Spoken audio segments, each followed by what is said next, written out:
Hello and welcome back, everyone. I'm Brandon, and this is Born to Rant. Picture this. The year is 1998, and Titanic has been dominating the box office for 12 full weeks, causing Leonardo DiCaprio's very next movie to have to battle Titanic for attention. And that movie was not only Leo's follow-up to Titanic, but it was also Robert Wallace's follow-up to Braveheart as well. We're talking, of course, about The Man in the Iron Mask, how it came to be, everything that makes it awesome, and its legacy almost 30 years later. And before we go any further, a special thank you to all of my subscribers who voted for this movie to be covered. This is easily one of, if not the most requested movies for me to cover on the channel, and I had a great time revisiting it.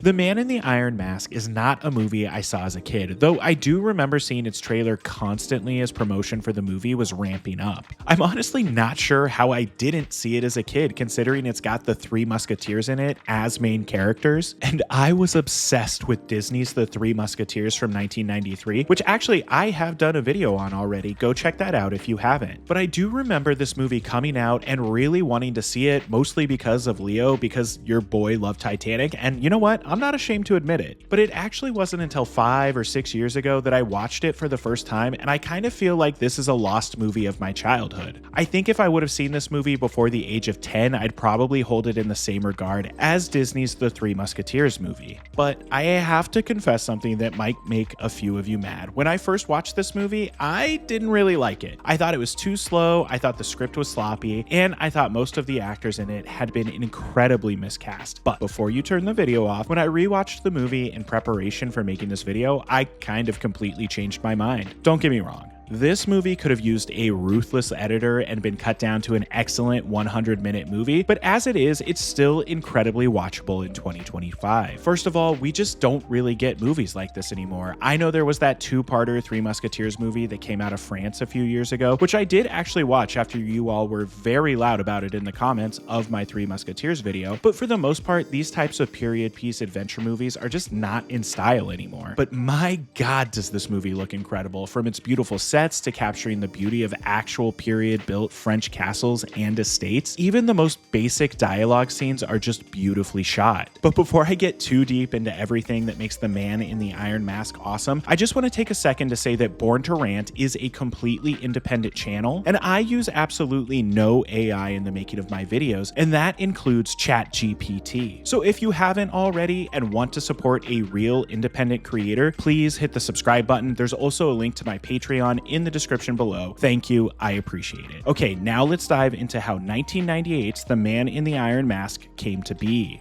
Obviously, the beginnings of this movie stretch all the way back to the mid-19th century, and author Alexander Dumas' stories about D'Artagnan and the Three Musketeers, with this film taking particular inspiration from the final section of the D'Artagnan romances series. However, the rough plot of replacing King Louis XIV with his secret twin brother Philippe, aka the Man in the Iron Mask, is really the only plot thread from the original novel that remains in this adaptation. Much like the Three Musketeers adaptation that Disney made in 1993, The Man in the Iron Mask really ignores a lot of the larger plot elements in favor of something that captures the swashbuckling and dramatic tone of the original novel. Although this movie is obviously a lot sillier and more adult than Disney's Musketeers film. And in 1995, Randall Wallace entered the scene with the script for Braveheart, which would go on to make over $200 million against its reported $53 million budget. So Wallace was a hot commodity in the mid-90s. It was actually MGM that approached Wallace about adapting Dumas' work for the screen, and after the success of Braveheart, Wallace was panicking a bit about what he'd do next in his career, wanting to make sure that Braveheart wasn't the only piece of work he'd be known for, which is exactly what attracted him to the story of The Man in the Iron Mask, following these older men who'd accomplished great things in their lives as young men, but struggling with a sense of irrelevance as they grew older. So Wallace sat down and wrote a screenplay that captured the adventure of the novel, while also working through his own existential dread of irrelevance, and shockingly, the studio loved the script and even approved Randall Wallace to direct, giving him a budget of $35 million,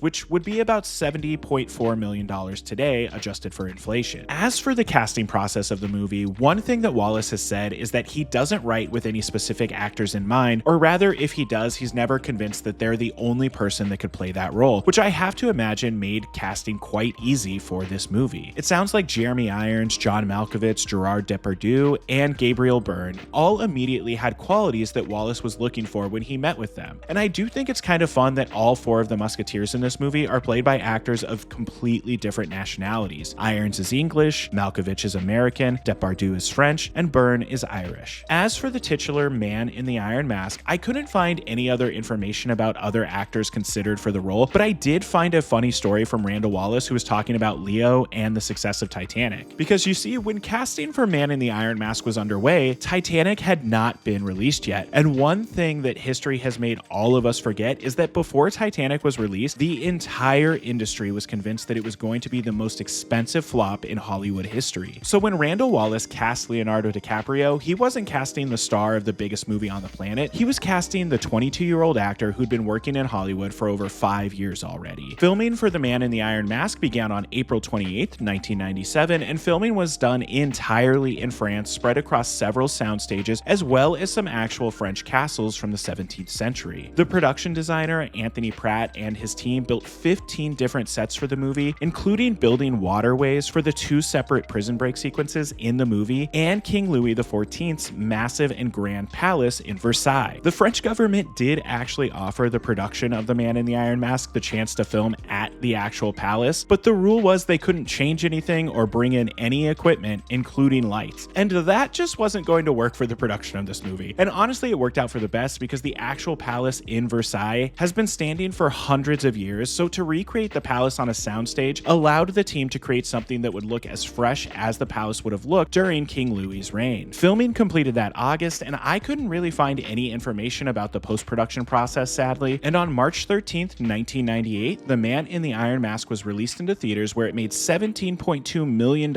and was number 2 at the box office behind Titanic, which was in its 12th week of release and in the middle of its 15-week run at the top of the US box office. And against its $35 million budget, The Man in the Iron Mask would go on to make a worldwide total of $182.9 million, making it an objective success for both Randall Wallace and MGM Studios. While The Man in the Iron Mask may have been a hit at the box office, it was not a hit with critics, with most of them pointing to its slow pacing and lack of romance as the main problems, but all agreeing that it was a visually engaging film. And with all of that out of the way, I think it's time that we dive deep into 1998's The Man in the Iron Mask and everything that makes it awesome. But before we go any further, here is your one and only spoiler warning for a movie that's nearly 30 years old. The Man in the Iron Mask begins with Jeremy Irons giving us a little voiceover about the historical events the movie is based on. Well, sort of. The only thing this movie cops to is the fact that there was a prisoner during Louis XIV's reign whose imprisonment was kept secretive, and the prisoner was masked. And if you want to break down on the historical inaccuracies of this movie, I highly recommend the video history buffs put out on this movie a couple of years ago. So we get Jeremy Irons' voiceover and then a quick tracking shot through a prison as we see someone deliver food to a cell, only for it to be revealed that the prisoner is wearing an iron mask. We're then very quickly introduced to Gabriel Byrne as D'Artagnan, Jeremy Irons as Aramis, and Gérard Depardieu as Porthos. And one thing I find really interesting about this movie is that it kind of expects you to have passing familiarity with these characters. Like, I watched this movie with my wife,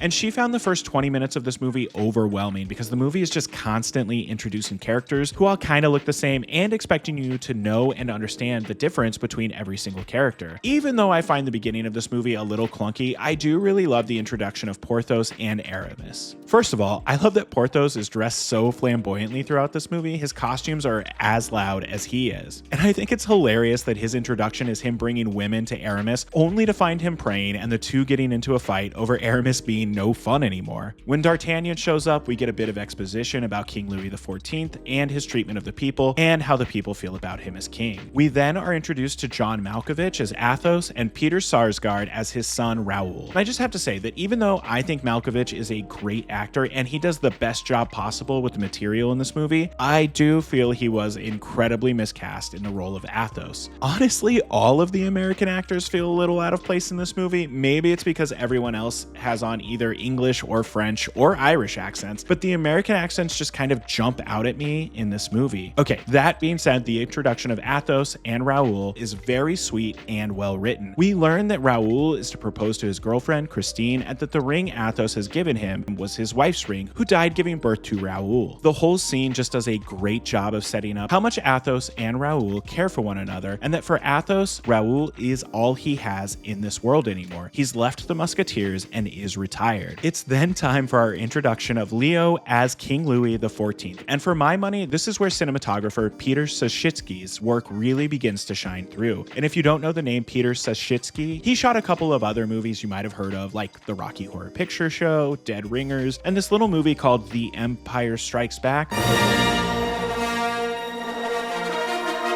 I don't know, I've never heard of it. I feel like anytime we're in the palace, I can just hit pause on any random frame and get something that vaguely resembles a Baroque era painting. Once we're introduced to Leo as the king, we're also introduced to his arrogance and ignorance of how the world works, with his advisor, Dr. House here, telling him that the people of Paris are rioting, to which Louis says, "But Paris is the most beautiful city in the world." Which is just hilarious out-of-touch rich people shit to say in a movie. So, like an evil, out-of-touch rich person, he orders rotten food distributed to the people because at least it's food. Aramis then quickly enters the picture and the full story of the movie begins to become more in focus. We learn that there is a secret Jesuit order out to kill the king, and the king is officially asking Aramis to discover who the leader is and kill them. More on that in a bit. So the king then moves on to his extravagant garden party that he's throwing, that both Raoul and his soon-to-be fiancée, Christine, are attending. Unfortunately, Christine catches Louis's eye and he becomes immediately obsessed with her. So much so that he goes through great lengths to isolate her from Raoul and the rest of the party in general. And just a quick little plot convenience thing I have to make fun of. How did Louis know that she would be the last one down the stairs and that his plans with the fountain would work? Alright, so as King Louis tries and is failing miserably to woo Christine, he's almost murdered by a Jesuit assassin. But luckily, D'Artagnan and his CGI sword are there to save the day. Now that Christine has the king's eye, he quickly hatches a plan to remove Raoul from her life so that he can have her all to himself. And that plan is simply sending Raoul to the front line of the war against the Dutch, essentially sentencing him to death. The scene between Malkovich and Byrne upon Raoul revealing this information is just excellent as well. Like I said, I think Malkovich was a little miscast, but luckily he's still one of the greatest actors of all time because I fully buy that he feels absolutely betrayed by D'Artagnan in this moment. That D'Artagnan would back up a corrupt, selfish, childish king over his closest friends absolutely breaks Athos and infuriates him. In D'Artagnan's defense, right after the scene, he does stop a group of rioters promising to speak to the king about the food. And when he does, he also brings up Raoul and Christine and asks him if he doesn't already have enough women. He tries his best to convince Louis that what he's doing is wrong, and it kinda works. He does immediately fire Dr. House for distributing rotten food, even though that was Louis's order to him. But as far as Raoul and Christine go, he can't help himself and he moves forward with that plan. I really like the conversation between Louis and D'Artagnan though. It feels like a father talking to his son, and I really like how Byrne plays it. It's very soft and sensitive, not angry. He approaches every conversation with the king with love, and I do believe that Louis loves D'Artagnan back, even though he has no inkling of an idea that D'Artagnan is his father, but more on that in just a bit. Following this, Raoul is quickly killed in battle, and upon discovering this, Athos storms the gate to the palace and fights off half a dozen musketeers in his quest to kill the king before D'Artagnan stops him and calms him down. But it is very clear that this is not over. With Raoul out of the way, Louis invites Christine to the palace to live with him and quickly begins systematically gaslighting her and telling her he didn't cause Raoul's death. And damn, look how pretty this dining room set piece is. I really love the use of red here. That night, Aramis calls a meeting between him, Athos, Porthos, and D'Artagnan, in which he reveals to his friends that he is in fact the leader of the Jesuit order trying to assassinate the king, and he has a plan to remove Louis from the throne and replace him. D'Artagnan D'Artagnan throws a little fit because he's still loyal to the king, but he doesn't ever tell anyone else about this meeting, and he knows just how capable his friends are, so I want to believe that deep down, D'Artagnan knows that they're doing the right thing. The next morning, Louis actually scolds D'Artagnan for not killing Athos upon his storming of the castle, and is furious that Athos, Aramis, and Porthos are nowhere to be found around the city. He doesn't know anything, but he does suspect that something is up. The prison breakout scene that follows is absolutely fantastic, with Aramis disguising himself as a fat old priest to visit with the prisoner and give confession. And the idea that Aramis is carrying a corpse on him as he enters the prison is insane and such a cool prison break idea. And I like how he tricks the guards into burning the body so that it can't be identified. Now that they've successfully broken the prisoner out, it's time to remove the mask and find out who he is, and it's revealed that he is the king's twin brother, Philippe. King Louis XIII had ordered Philippe hidden away, fearing that the two brothers would tear the country apart, with each vying for power and wanting to be king.